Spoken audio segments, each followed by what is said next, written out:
5 World War II heating tricks, so simple soldiers ignored them, yet they still work without power today. Cold was one of the most ruthless enemies of World War II. It crept into boots, froze rifles, cracked morale, and killed quietly in the dark.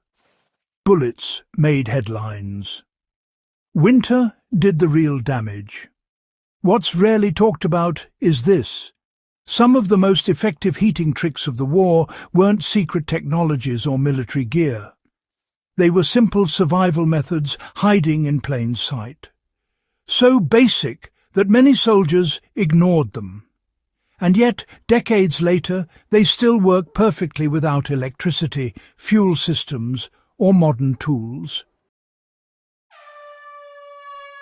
Welcome to Life in Wartime World War II. This is where we strip war down to how people actually lived, suffered, adapted, and survived. The ground was stealing more heat than the air. Soldiers blamed the wind. They blamed the snow. They blamed thin tents. What they didn't realize was that the frozen ground was draining their body heat faster than anything else. Direct contact with soil acts like a heat vacuum. Even well-dressed troops lost warmth rapidly while sleeping on bare ground. The smartest survivors lifted themselves just inches upward.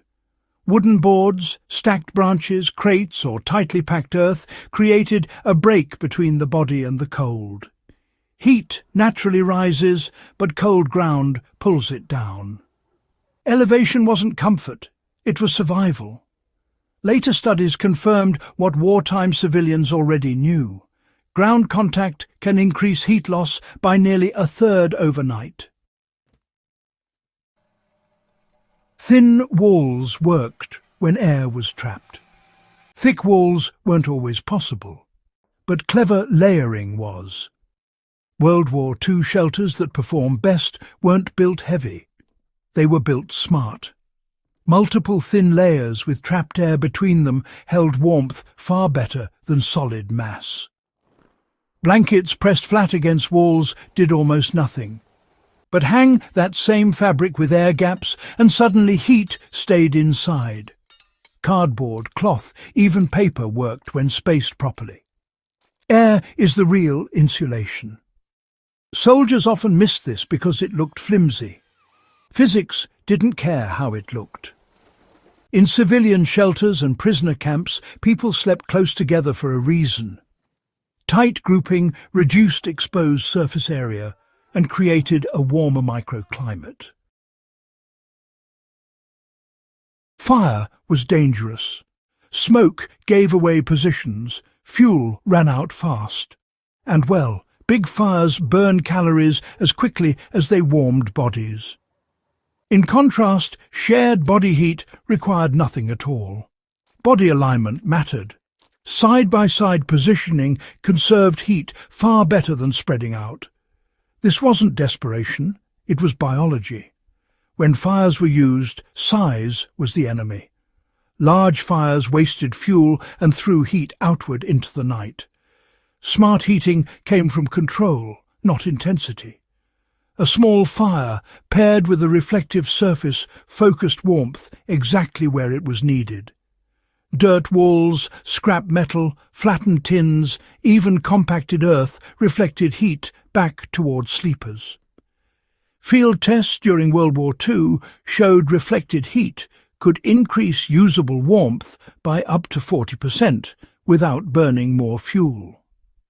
Yet many soldiers still believed bigger flames meant more heat. They were wrong.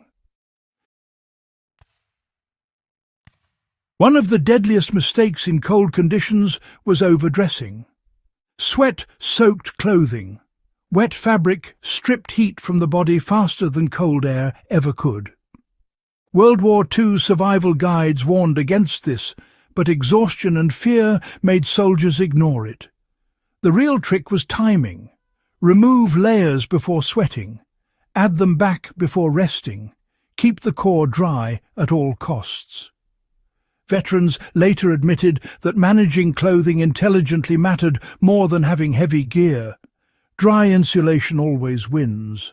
These weren't heroic tricks. They didn't look impressive. That's why they were overlooked. But they kept civilians alive, prisoners breathing, and some soldiers standing when winter tried to finish the job. And that's what life in wartime World War II is about. Not just battles and generals, but the raw mechanics of survival during the hardest years in modern history. If this video gave you real insight into how people actually lived through World War II, hit subscribe. Share this with someone who loves history beyond the battlefield.